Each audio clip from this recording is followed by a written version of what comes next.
Bob Kesling now joins us. Bob, welcome to BYU Sports Nation.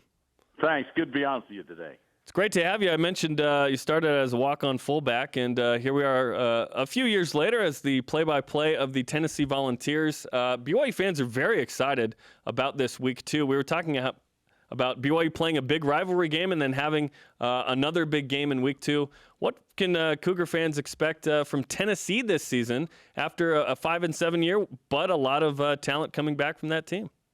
Well, I think the BYU fans will make the trip to Knoxville. I think they'll enjoy themselves.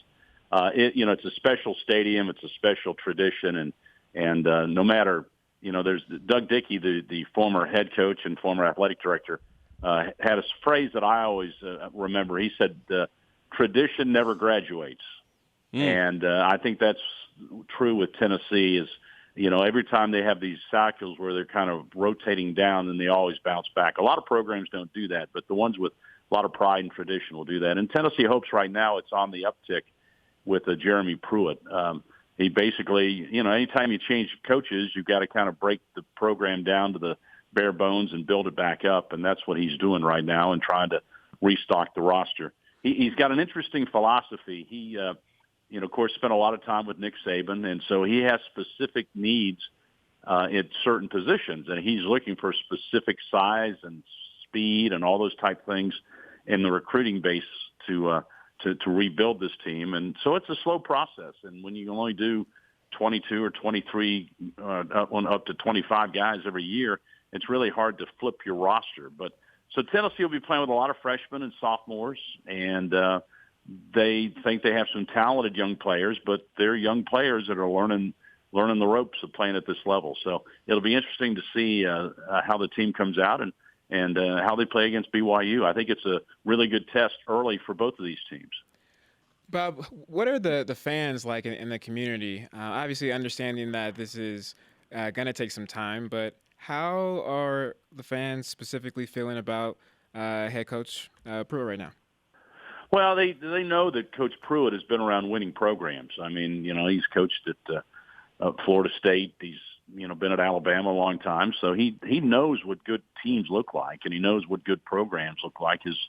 His coaching staff is filled with a lot of experience. I think one of the big things that he did was hire Jim Chaney away from Georgia as the offensive coordinator. And, Chaney had been at Tennessee before, so Tennessee fans are familiar with him. But he has a way with quarterbacks to get them to play at a different level. And that's what Tennessee's hoping that he'll do with Jared Garantano. Garantano is a young man that, last year with kind of a porous offensive line, took a lot of hits.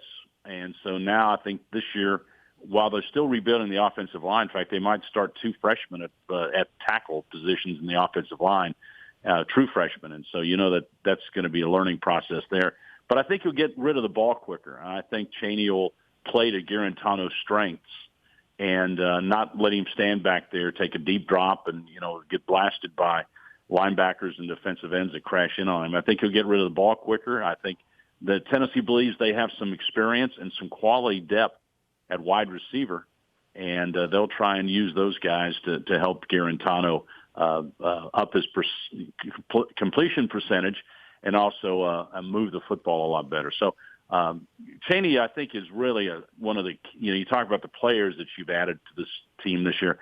I think Jim Chaney is the biggest addition to the Tennessee team, and I think the offense is going to be a lot better. Always good to have a guy that wants to come back, right, after being there 09 to 12. You bring back the quarterback, 5 of the top 6 rushers. You mentioned all the receivers back, the top 2 tacklers. How much better is Tennessee expected to be, in your opinion?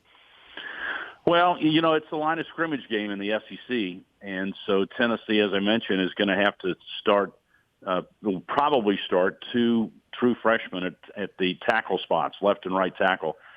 That's a tall order.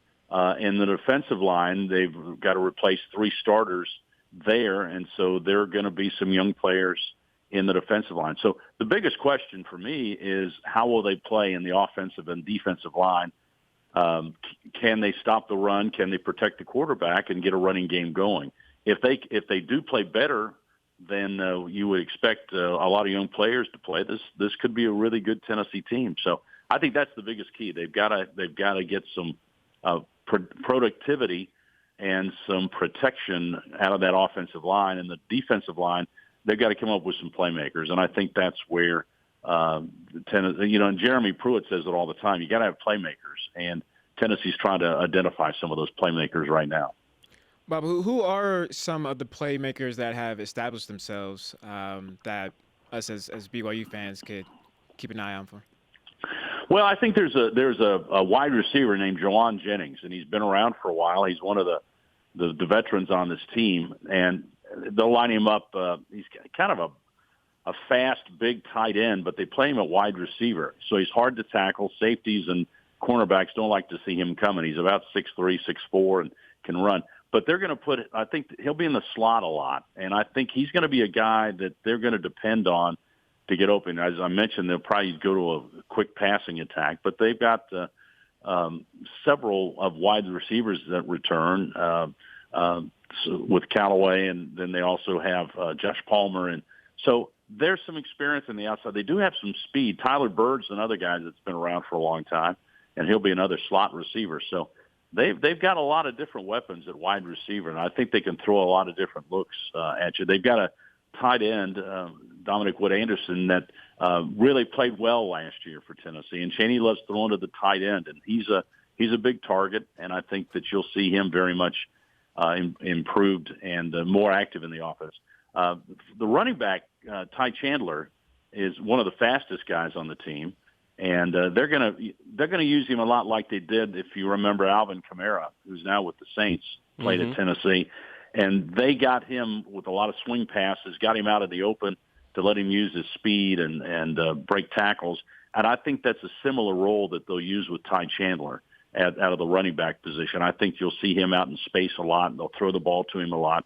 I think he was the second or third leading receiver on the team last year, so they threw a lot of passes to him last season. I expect them to throw even more. So it's kind of a work in progress offensively, but I think it's going to be interesting to see what Jim Chaney comes up with when they finally take the field in August.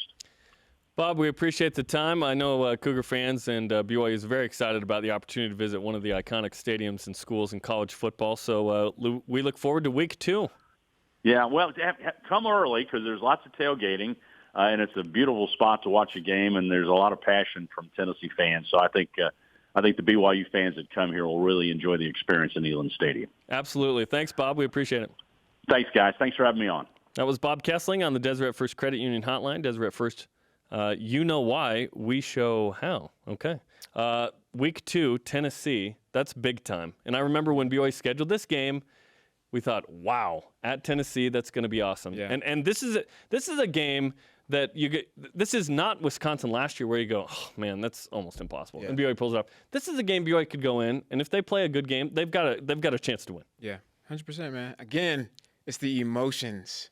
The emotions from Utah. How do you bounce back or, become even keel? That checkered end zone, love it, man. Rocky Top, the band, the river, the whole thing. Everything. Man. Let's go. Coming up, we are watching the watch list, which BYU Cougar will surprise you next season. And new assistant coach Melanie Day is in studio on the road from cancer to coaching at BYU. This is BYU Sports Nation.